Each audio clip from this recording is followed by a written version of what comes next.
Dr. Claire Craig. I'm a diagnostic pathologist and I am co-chair of the Heart Group. And I want to take you through the evidence that Pfizer just presented to the FDA on the 6-month to 4-year-old children. There's an awful lot about this trial that has shocked me and I think will shock you too. The trial recruited 4,526 children aged from 6 months to 4 years old.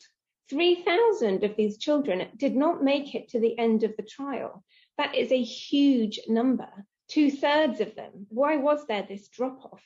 That needs to be answered. And without an answer to that, on that basis alone, this trial should be deemed null and void. So what did the trial show?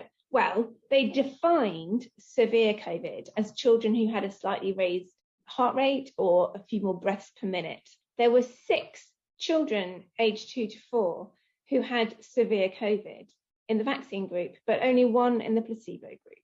So on that basis, the likelihood that this vaccine is actually causing severe COVID is higher than the likelihood that it isn't.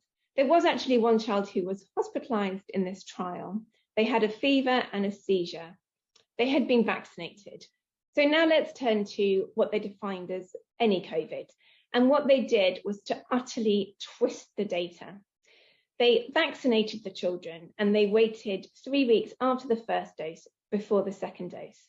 In that 3-week period, 34 of the vaccinated children got COVID and only 13 in the placebo group, which worked out as a 30% increased chance of catching COVID in that 3-week period if you were vaccinated. So they ignored that data. And then there was an 8-week gap between the second dose and the third dose, where again, children were getting plenty of COVID in the vaccine arm, so they ignored that data. There was then 7 weeks after the third dose, which they also ignored, which meant that in the end, they had ignored 97% of the COVID that occurred during the trial. And they just looked at tiny numbers, so tiny. In the end, they were comparing 3 children in the vaccine arm who had COVID with 7 in the placebo arm. And they said that this showed the vaccine was effective.